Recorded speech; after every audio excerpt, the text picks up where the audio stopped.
Hey, how's it going? I think last video was kind of like upsetting. I don't know, I feel like it was kind of a downer. So like lately I've been having a lot of lucid dreams and they've been weird like since I've been meditating and I guess eating vitamins is it's got me to lucid dream or something like that. Those are like realistic, vivid kind of dreams that you remember.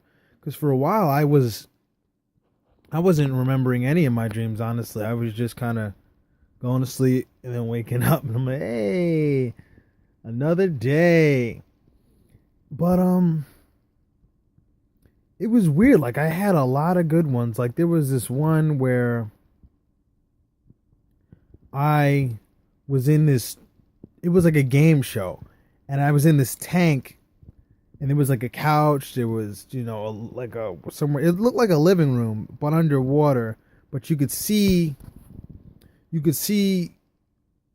like there were the walls were windows, and it was kind of like a Minecraft house.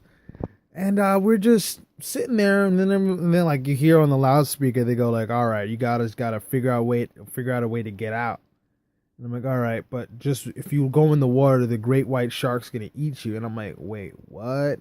And then a great white shark comes flying out of nowhere from like I don't know, God knows where, and just rams into the tank. And I was like, "All right, I gotta get the hell out of here." And then the this I was with uh two women and one guy. He was this the dude was like, "I got this," and just swam out there and gets eaten immediately. And I'm like, "All right, let's not do what he just did, because that shit got him eaten like ASAP. So let's figure out a way to get out of here." And for some reason, I guess I took the smart route. Like there was just a door, like a latch, and I just walked up the stairs and went out. And then she was like, I guess for some reason you couldn't use the same exit twice. So one of the girls was trapped in there, and another decided to swim and beat the shark. And it was like this whole thing was like, oh, once it comes around, you got to time it. And then she actually gets to the edge of the water, the pool. It was like we were in a pool or something. And she starts climbing the ladder, and halfway up, like the great white shark's like gaining on her and is about to like rip her in half. And then halfway up the ladder, she like turns around and looks like, how far away is it? I'm like, climb the ladder. What are you doing? And then like she's reaching like, help, get my arm, and I just pull her up, and I'm like, wow, like you're an idiot. Like why didn't you just climb? You didn't have to look back. But that one was kind of funny. I'm definitely scared of water after I almost drowned in the shallow end of the pool in high school. It was so embarrassing. For a while I did believe black people can't swim because of that. It was really like, oh my god, it was terrifying because the swimming coach kind of made an example out of me. He was kind of walking around like, water is very dangerous. Anybody can drown. Do not think water is safe. And I'm kind of like hopping around like all the tall basketball players were in the shallowest part of the pool, and I was shorter back then, so I kind of just like was getting closer to the deep end. To one point, I'm just like kind of like bouncing around trying to stay afloat, and my foot slips, and I'm like, oh, and I'm kind of like freaking out. And then the coach, I'll never forget what he said. He looks over and he goes, "Are you drowning? Do you need help?" And I'm like, you know what I was saying? I was like, it was just like, and then the guy ends up like one of the guys on the side ends up pulling me up by my ear, and I was like, "Thank you. If you didn't make that embarrassing if that wasn't as embarrassing as it was, that was the coup de grace right there." But yeah, one more lucid dream. I've really enjoyed the lucid dreaming because it's helped me think. I've been watching videos about it, and they've been saying that they're a part of reality. And it's interesting. I talked to one of my friends, good friends. He was talking about, isn't it funny how dreams, you can be mad at someone in a dream, and you'll wake up and be like, oh, that was just a dream. But it was weird. One of the lucid dreams I had was I saw my roommate that I really did not like. The one that was doing all the garbage and is horrible. and he was in the back seat of the car, and I was in the passenger seat because I don't drive. So I was in the passenger seat, of course. I don't remember who was driving. I think it was Stone and my other roommate, and he was in the back seat, and I was apologizing to Caleb about how I treated him because there were times where I wasn't as I wasn't good too.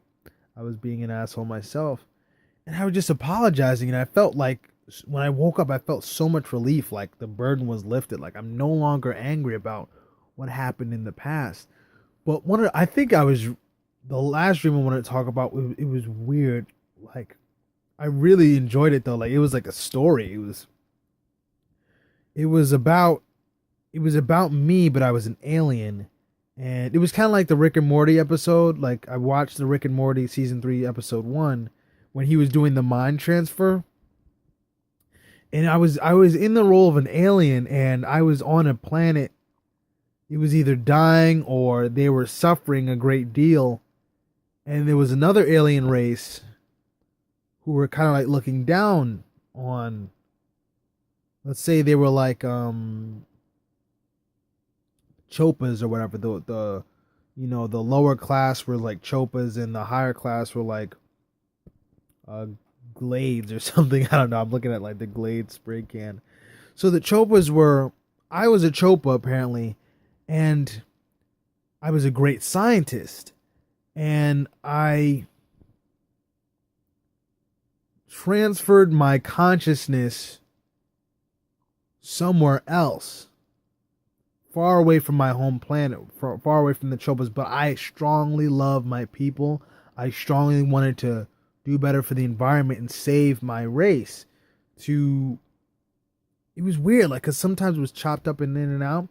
And eventually I transferred consciousness to the Glades, the higher class, and the Glades hate the chopas. Like, they consider them inferior. They're like, no, they were on the verge of nuking them and destroying the planet. So I, as a Glade, had to,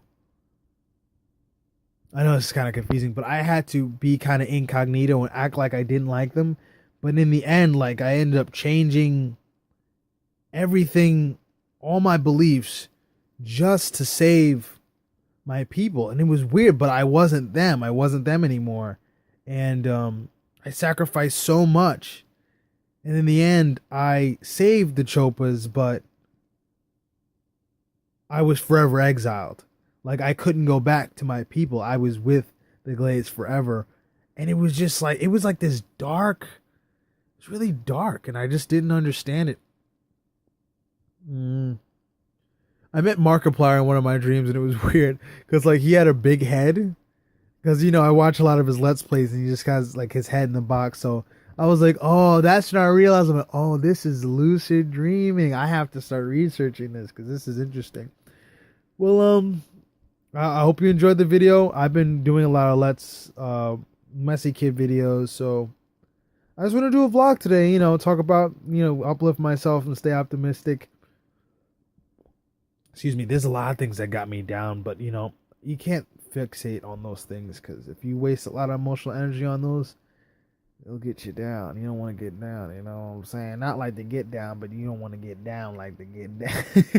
I want to get down like to get down. The Netflix series is what. I don't want to be down to be down. I don't know what I'm saying.